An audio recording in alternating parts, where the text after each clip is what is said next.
are woven around supper time.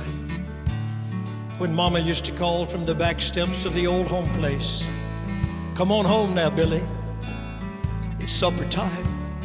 Pull up a chair, y'all. Tonight we're talking about a whisper that changed country music. Back in 1957, a 19-year-old journalism student with a hand-me-down guitar climbed up on a rooftop and wrote a song called City Lights. By September 1958, Ray Price had it sitting at #1, and the kid behind it, James William Anderson III, was on a bus to Nashville. Most folks just call him Whisperin' Bill. Bill was born November 1st, 1937 in Columbia, South Carolina, but he grew up around Decatur and Athens, Georgia, working his way through the University of Georgia as a disc jockey. He learned how a song feels coming through a radio speaker, how a story lands when the coffee's gone cold and the station ID hits. He brought that feeling to Music Row in the late 50s, signing with Decca and Owen Bradley. And by December 1958, he was on the charts under his own name. Now, if you've ever waited on a chart call, you know that nervous flutter. On April 1963, Bill's Still hit #1 country and even crossed to #8 on the Pop Hot 100 in June. Country music was full of belters back then, but Bill leaned in close, half sung, half spoken, like he was telling you something private. That whisper wasn't a gimmick. It was a lane, and he cruised it with Mama Sang a Song, 8x10, Po Folks, and I Love You drops. Here's a thing I love.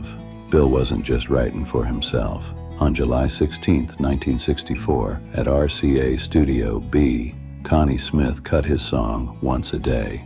When that single landed on August 1st, it took off. 8 straight weeks at #1 between November 28, 1964 and January 16, 1965. For a debut single by a female artist, that run stood tall for decades. That's Bill's pen, y'all. Clean lines, plain language, and a melody that sticks like red clay. He joined the grand ole Opry family in 1961. And if you've stood on that circle, you know the way the room breathes with you. Bill's been keeping the circle warm ever since. 60-plus years of Saturday nights. On October 4th, 2001, the Country Music Hall of Fame put his name on the wall, right where it belongs. And in 2018, the Songwriters Hall of Fame in New York said the quiet part out loud. This man's a giant with a pencil, but Bill never stayed in one lane. In 1977, he co-hosted the ABC game show The Better Sex, cracking gentle jokes and keeping the trains running on time till January 13th, 1978. A few years later, from March 8th, 1983 into 1989, he was back on TV hosting Fandango over at TNN, country music trivia, an oversized jukebox named Edgar, and a whole lot of easy charm. If you flipped on cable after supper back then, chances are you saw Bill helping folks feel at home. Let me brag on his second act, because most writers would be happy to retire on City Lights. Not Bill. In 2004, he and John Randall wrote Whiskey Lullaby, the haunting ballad Brad Paisley and Alison Krauss took to the top of the charts. It won CMA Song of the Year on November 15, 2005. 2 years later, July 8, 2006, George Strait released Give It Away, written by Bill with Jamie Johnson and Buddy Cannon, Strait's record-breaking 41st #1. Bill's words showed up in 7 straight decades of country hits. That's not a career, that's a living, breathing oak tree. There's life between the lines, too.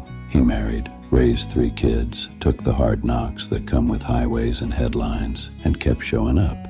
He's written books, kept a blog, and he's still signing guitars and telling stories at the Opry.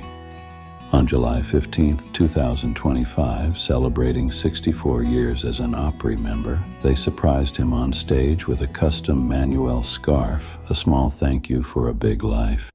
And just a month later, at 87, he took a spill and had to cancel an August 16th Opry spot. He told fans he was on the mend and grateful. That's Bill, plain spoken, no drama, back soon as he can. Here's a road tale for you. Bill likes to say that Give It Away was born out of a breakfast table conversation about a messy divorce. What do you do with all that furniture and all those memories? You give it away. That's how his songs work. He picks up something every day and turns it just so in the light until you see yourself in it. Impact? Start with the numbers. Country number ones in the 60s, pop crossover in 63, then the new millennium smashes. Add the Opry tenure since 1961. Add the Hall of Fame in 2001 and the Songwriters Hall in 2018. But the measure I like is smaller. Generations of singers who learned you can whisper and still be heard, if what you're saying is true. So here's to Bill Anderson, the rooftop dreamer, the quiet talker, the man who can make a room hush with a single line.